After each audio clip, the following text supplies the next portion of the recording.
Let's talk about how shifting and stretching affects center and spread. Many things have a distribution which looks like this: heights of people, weights of 1-pound bags of carrots, body temperatures of healthy people. This is what we call a normal distribution. For example, in the United States, the heights of adult men are approximately normally distributed, with mean mu equals 69 inches. Recall that we use that symbol mu for the population mean, and standard deviation 2.8 inches. What happens to the mean and the standard deviation if they all wear disco shoes with a 1.5-inch heel? That is not a real goldfish down there. That's just a fake goldfish. It would be pretty cruel to walk around with a real goldfish in a heel.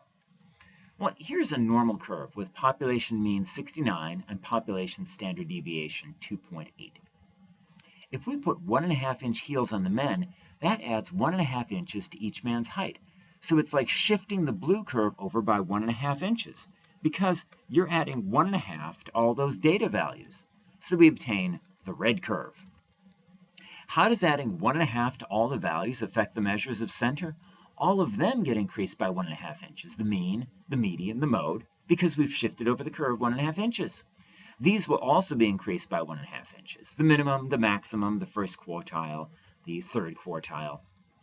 How does adding 1.5 to all the values affect the measures of spread?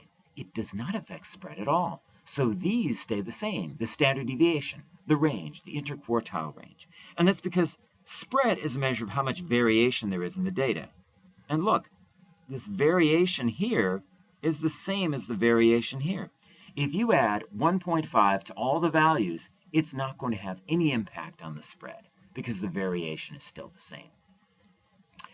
As we've seen before, in the United States, the heights of adult men are normally distributed with mean mu equals 69 inches and standard deviation sigma equals 2.8 inches. If there are 2.54 centimeters in an inch, what are the mean and standard deviation in centimeters? In other words, if we have a set of data and we multiply all the values by 2.54, what does that do to the mean and standard deviation? Well, here's a normal curve with population mean mu equals 69 and population standard deviation sigma equals 2.8. Here's the curve in centimeters. All the values are multiplied by 2.54. So instead of 70, we have 70 times 2.54. Instead of 65, we have 65 times 2.54. So let's ignore this stuff here, and this is basically what we want.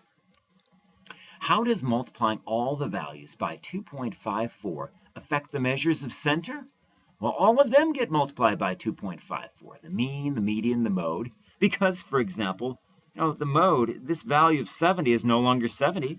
It's now 70 times 2.54. And ditto with the mode. The mode is at 69. That's also mean and the median. And those would also get multiplied by 2.54.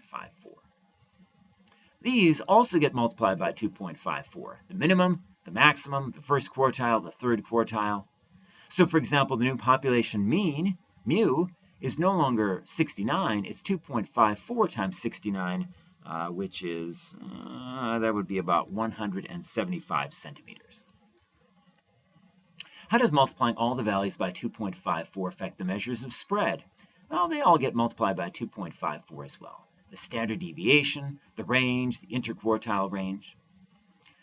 So, for example, the new population standard deviation is going to be sigma equals 2.54 times 2.8, in other words, 7.1 centimeters. We've applied this to the normal distribution, but what we said in this video is true regardless of the distribution. If you add C to all the values in the data set, all the measures of center, the mean, the median, the mode, get increased by C. They get C added to them. The minimum, the maximum, and quartiles also get increased by C. C is added to them. But the measures of spread, standard deviation, range, interquartile range, do not change. Again, we've applied this to the normal distribution. What we've said in this video is true regardless of the distribution. If you multiply all the values in a data set by C, all of the measures of center would be multiplied by C. The mean, the median, the mode. The minimum, maximum, and quartiles would also be multiplied by C. And the measures of spread, standard deviation, range, interquartile range, would also be multiplied by C. By the way, the shortest man of modern times was Chandra Bahadur Dangi, 1939 to 2015. He died recently, of Nepal. He was 1 foot, 9.5 inches tall. That's basically how big my kids were when they were born. Here he is meeting the tallest man in the world. He lived in an obscure Nepalese village until he was in his early 70s, when the local media discovered him, and the rest is history. He became a star.